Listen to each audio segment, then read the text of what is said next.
दुपारच्या टायमाला कामं आवरून बसले की मुलांना काहीतरी चटरपटर खायचं असते, त्यांना भूक लागलेली असते. तर मग ते सारखं म्हणत असतात, मम्मा काहीतरी बनव खायला, मम्मा काहीतरी बनव. तर मस्त असं स्नॅक बनवूया.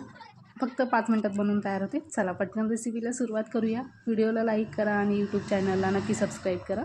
आणि खरं सांगू का, बाहेरचे चिप्स किंवा कुरकुरे देण्यापेक्षा हे 5 मिनटात तुम्ही बनवून मुलांना देऊ शकता. मस्त लागते आणि खरं सांगते खायलासुद्धा खूप कुरकुरीत होते.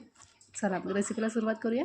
इथे मोठ्या आकाराचा कांदा घेतलेला आहे आणि 10 ते 12 कढीपत्त्याचे पानं घेतलेले आहेत. कढीपत्ता फ्रेश घ्यायचा आहे या रेसिपीसाठी. आणि कांदा छान मोठा घ्यायचा आणि उभे पातळ स्लाईस असे कापून घ्यायचे आहेत.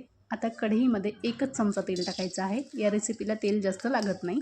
तेल छान गरम झाल्यावर त्याच्यामध्ये पाववाटी शेंगदाणे छान तेलामध्ये तळून घ्यायचे आहेत. शेंगदाणे तळले की त्याच्यामध्ये 10-12 कढीपत्त्याचे पानं आणि 1 हिरवी मिरची कट करून घेतली होती ती टाकायचं. ते चांगलं परतून घ्यायचं. ते परतल्यावर त्याच्यामध्येच उभा चिरलेला कांदा पण टाकायचा. कांदा पण छान आपल्याला 1 मिनटं नरम होईपर्यंत परतून घ्यायचा आहे. कांदा परतल्यावर त्याच्यामध्ये छोटा 1 चमचा लाल तिखट, छोटा पाव चमचा हळद. जर तुम्हाला तिखटचं प्रमाण कमी जास्त करायचं असेल तर कमी जास्त करू शकता. आता त्याच्यामध्येच आपल्याला चवीप्रमाणे मीठ आणि छोटा पाव चमचा चाट मसाला आणि छोटा पाव चमचा काळं मीठ टाकायचं आहे आणि पुन्हा चांगलं परतून घ्यायचं आहे. ह्याच्यामध्ये थोडीशी कोथिंबीर टाकायची आणि 2 वाट्या मुरमुरे टाकायचे. मुरमुरे चांगले कुरकुरीत होईपर्यंत आपल्याला परतून घ्यायचे आहेत फुल गॅसवर. चिवडा तयार.